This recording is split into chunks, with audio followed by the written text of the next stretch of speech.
Film stock is not merely physical, it's chemical.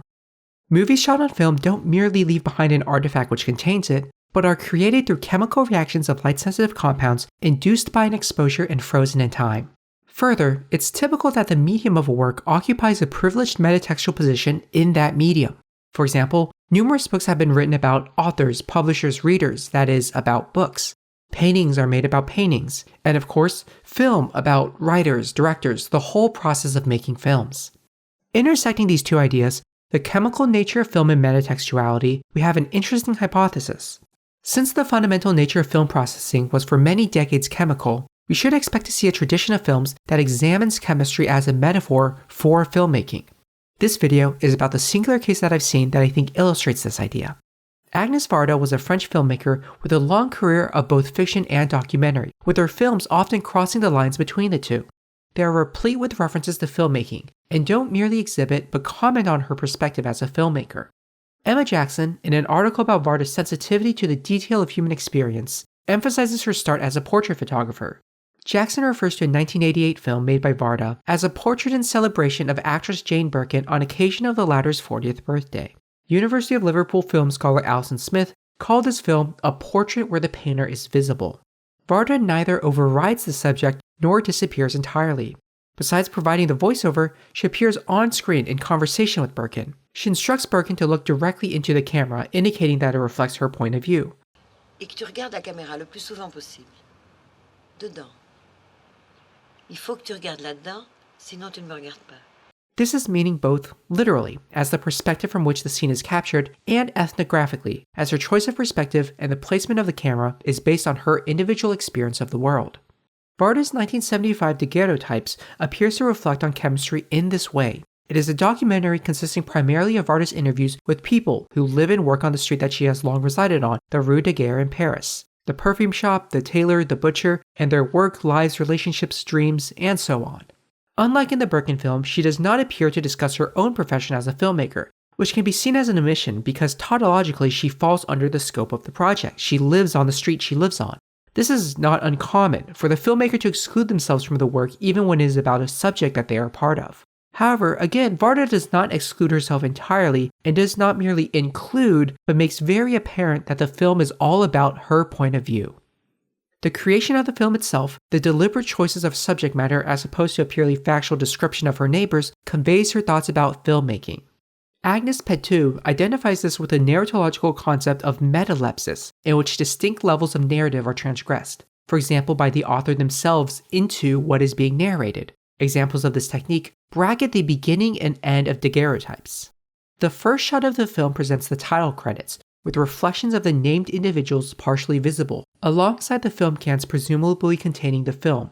This shows their physical, literal involvement. Here, the narrative crossing involves the filmmaker appearing on screen. Meanwhile, the last sequence is intercut with the magician performing for the interviewees of the film. This segment indicates an aspect of Varda's view of filmmaking. He does not simply go up and perform tricks. Instead, he utilizes a frame story to give supposed context to the illusions, and unifies them through narrative.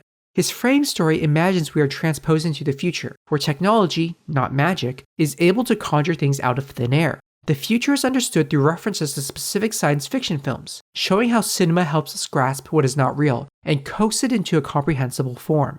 This more subtle crossing heightens awareness of the social significance of cinema, as well as playfully referencing how even a film that purports us to show us real life is ultimately still an illusion of reality. We can now turn to chemistry, having established that Daguerrotypes is a heavily metaphorical and metaleptical film. I believe the reflection on Varda's role as a filmmaker extends beyond the initial credit sequence into the first interview with the proprietor of a perfume store. Recall the display of film cans in the opening credits. Film is both physical and chemical. The perfumist is a metaphor for filmmaking. Instead of using chemicals to produce an ephemeral scent, a solution is used to develop a film to make it viewable. A historical aside about the title of the film helps us show the privileged role of chemistry in filmmaking. The conjunction of Daguerrotypes is pleasing. Varda is a filmmaker living on the Rue Daguerre, producing photos, of which Daguerrotypes were the first widely available form. However, we should not see Daguerrotypes simply as an early process that was waiting to be made obsolete by more convenient technologies. Rather, they had unique properties worth examining on their own. First, they were intensely chemical, using the fundamental mechanism in all film of capturing light with a photosensitive chemical on its bed of reflective silver and then developing it to make it unreactive to more light. As a portrait photographer and filmmaker, Varda would have been keenly familiar with this process. Second, they were not merely flat images, as we consider the outputs of photography to be today. A daguerreotype sits on a reflective surface and presents its image by changing how light is reflected with the developed chemical coating. It changes not only based on the perspective of viewing, but also what it is reflecting. Daguerreotypes look as they do in photographs when viewed from a slight angle on a dark background. When viewed straight on, one sees themselves. This is appropriate for Varda's film, which not only wants us to see ourselves in the captured lives of our neighbors, but also wants to make known that interpretation is not objective, but influenced by the conditions and context of viewing. Also, as pointed out in an Eastman Kodak historical feature, daguerreotypes are not a negative. Most film is negative, meaning that the initial exposure exposes in negative, and an inverted positive print has to be made for viewing the image. Daguerreotypes imprint onto the silver surface the light directly from the scene. That means that every daguerreotype was physically present in the room with its subject, and, more subtly, also physically present in the room with the photographer. This intangible aspect of presence has no effect on what appears in the image, just as Varda has almost no physical appearance in the film. However, of course, the presence of the photographer allows an image to be framed and be captured.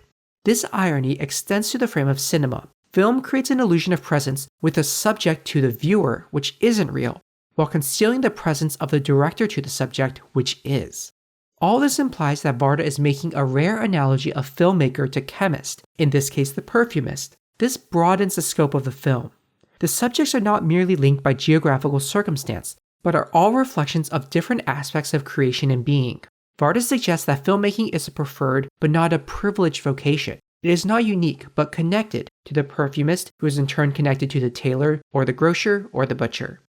This has been an interesting research question. As well, there certainly has been both depictions of chemists in film, as well as representations of the importance of film technologies and images in famous films such as Ingmar Bergman's Persona. There seem to be very few metatextual examinations of chemistry. If you feel a film appears to be in conversation about the medium it was created on, whether that's film, color film, or even digital, please let me know. Another example for you to think about might be Tsai Ming-liang's Goodbye Dragon Inn.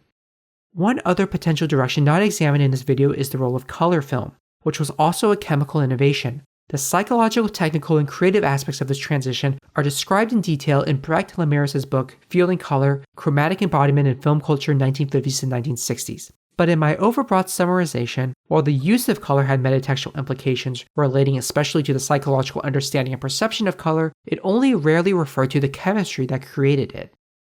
Daguerrotypes is unique in its detailed, almost entirely subtextual exploration of the place of a filmmaker and their impact on a work.